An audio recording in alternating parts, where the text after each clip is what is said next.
Bruno Traversa, escritor, comunicador, terapeuta, nos trae una infinidad de atrapantes historias, anécdotas insólitas, crónicas, relatos de este mundo que mientras siga girando será de no creer.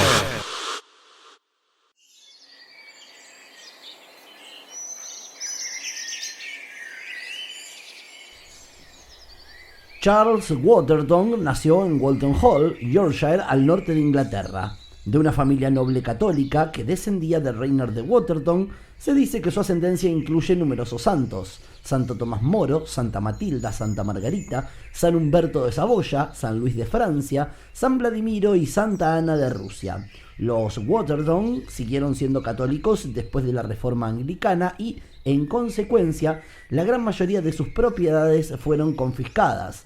El mismo Charles Waterton era un católico devoto y ascético y mantenía fuertes vínculos con la Santa Sede. Iniciaba el día con media hora en su capilla. Tenía una profunda fe y actuaba de acuerdo con ella. Se alimentaba con un mendrugo, vivía como un ermitaño y se lo daba todo a los pobres. Daba generosamente y nunca permitía que se conociese. Waterton pasó su infancia y adolescencia interesándose por el estudio de la historia natural y la ornitología. En 1802 viajó a España, en concreto se fue a Málaga para vivir durante un año con los tíos maternos. Durante ese periodo fue testigo y superviviente de la irrupción de la fiebre amarilla que acabó con la vida de miles de malagueños y él abandonó la ciudad por otros tantos. De España, además de una cierta inmunidad a esta enfermedad, adquirió conocimientos de nuestro idioma que luego le serían muy útiles para sus expediciones por Sudamérica. La búsqueda de un clima más cálido y las plantaciones de azúcar que su familia poseía en la Guayana motivaron el inicio de sus viajes por el Nuevo Mundo, de los cuales publicó una serie de libros. En su estadía en Guayana, Waterton dormía con los dedos gordos del pie fuera de la hamaca, con la esperanza de que los vampiros los mordieran, cosa que nunca ocurrió. Según el reverendo Good, quizás porque tomaba tanto vino de Burdeos que solo un vampiro muerto de hambre se habría interesado. Su dedo gordo, de hecho, aparece en más de una de sus historias, entre otras cosas porque era hiperlaxo, de manera que podía hacer cosas como la que le relató al Dr. Hobson. Cuando el señor Waterton tenía 77 años, fui testigo de cómo se rascaba la parte posterior de la cabeza con el dedo gordo del pie. Por otro lado, Waterton tenía como uno de sus objetivos conseguir una gran cantidad de gurali, una sustancia actualmente conocida como curare. Bueno, los indios americanos lo usaban a esto para impregnar las lanzas, la punta de lanza para cazar. Parece ser que Waterton llevó el curare a Europa y demostró ante la Royal Society de Londres que no era un veneno, sino un potente relajante muscular. Para ello, administró curare a 3 burros, 2 de los cuales murieron paralizados y el tercero sobrevivió gracias a la respiración asistida que le proporcionó por medio de fuelles. Se le recuerda como el prototipo de británico excéntrico. Aunque él no estaba de acuerdo con ese apelativo, comportamientos como el de esconderse debajo de las mesas y morderle las piernas a los comensales durante la cena alimentaban el mito. Era un ávido escalador. Una famosa historia narra que, en una visita al Vaticano, subió hasta la cruz de la Basílica de San Pedro y colgó sus guantes en el pararrayo. Cuando el Papa le pidió que los retirara, tuvo que volver a escalar la torre. Pero lo que más trepaba eran árboles, una afición que mantuvo hasta el final de sus días. No tenía idea de que estaba haciendo algo fuera de lo común cuando le pedía a un visitante que lo acompañara a la copa de un árbol alto para mirar el nido de un halcón. Así lo comentaba el reverendo Good en las notas biográficas que escribió tras la muerte de Waterton.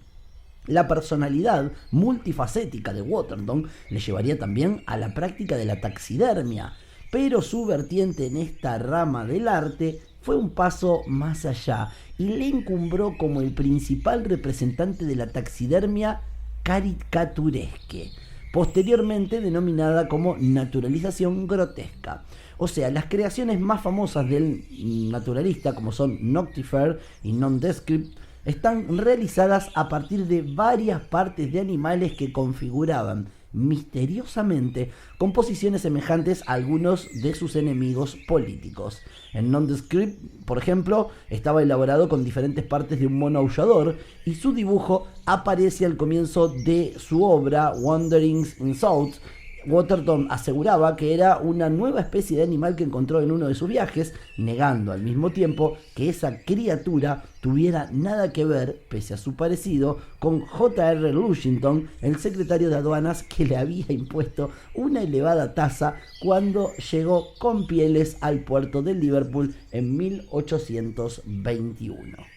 Su residencia, convertida en hotel a finales de los 70, fue el lugar elegido por el devoto inglés para la construcción de la que está considerada como la primera reserva natural de la historia.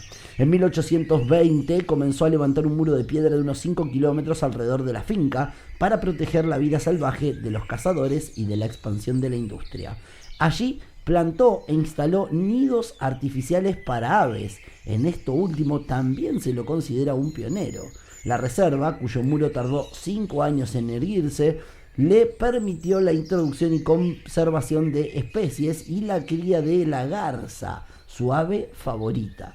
Con un coste de 9.000 libras, un elevadísimo precio para la época que, según Waterton, pudo pagar del vino que no bebía, esta afición era vista como una excentricidad en un tiempo en el que muchos disparaban a los animales por ocio, por deporte o para alimentarse.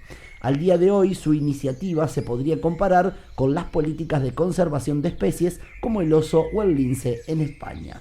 A pesar de que su figura es desconocida para muchos, la vida y obra de este firme defensor de la naturaleza sigue latente en Waterton Park Hotel, su residencia y laboratorio de ideas, donde saciaba su inagotable curiosidad, o en Stoneheart, el colegio que al día de hoy custodia gran parte de sus colecciones y que las usa como fuente de inspiración para sus alumnos.